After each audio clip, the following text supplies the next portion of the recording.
Alright, welcome back.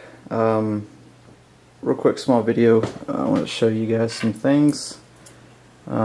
Maybe somebody that's got the same jet or possibly the similar hardware for any of the others. I was going to put the fuel tank in, but before I did that I wanted to make sure that all my bolts that held the two, the nose and the main section together were tight. And I noticed as I kept tightening them, they just didn't seem to get real tight, and you could seem like you could keep tightening them, So I took one back out, and I noticed that the little washers that they send you might be kind of hard to see, but they're real flimsy, and they're just basically bowing or bending, you know. And over time, that would probably continue to bend. And possibly, I don't know, maybe have the nut pull through, or just, you know, get play in between the two seams. So I'm going to use these guys right here. They're a lot bigger, as you can kind of see there. They cover the full wood block, so they don't get kind of pulled in on the center section where all the you know, the tension is put. These are just simple. I use them on my helicopters for blade grips. You know, when you put the blade in, some blade roots are not as thick as the grip, so you put spacers on top and bottom.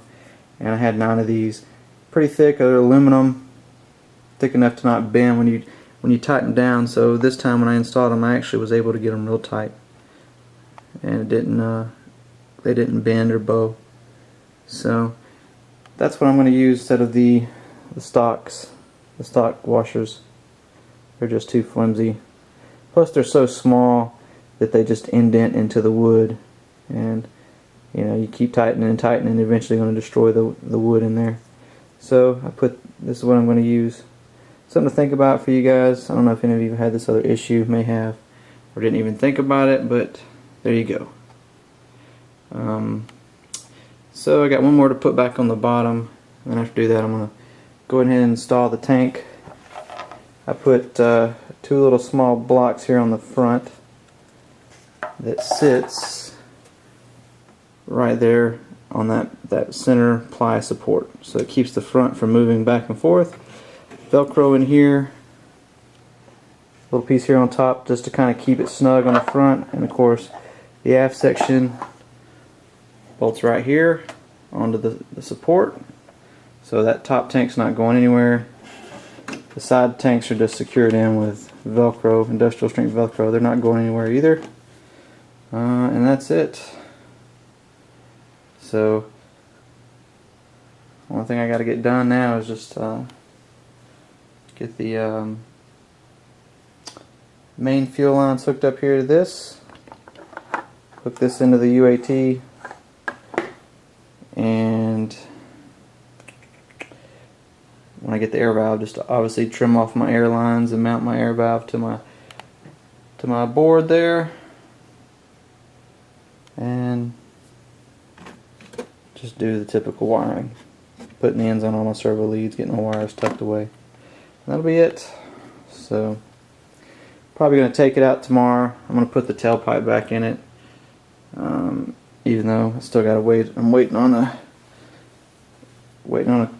got one elevator here, waiting on my rudder, my other elevator.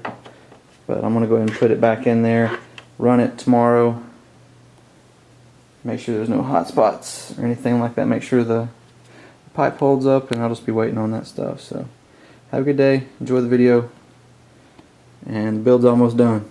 So hopefully soon I'll get a flying video. I'm hoping everything will be here by the midweek or mid-end of this week, and I can get it, because I've been saying that for a couple weeks, but that's alright.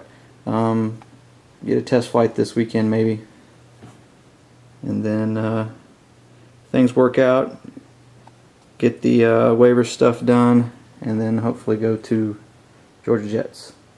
So look forward to going and flying with Rex and those guys. But anyways, you guys have a good afternoon, enjoy the rest of your weekend, take it easy.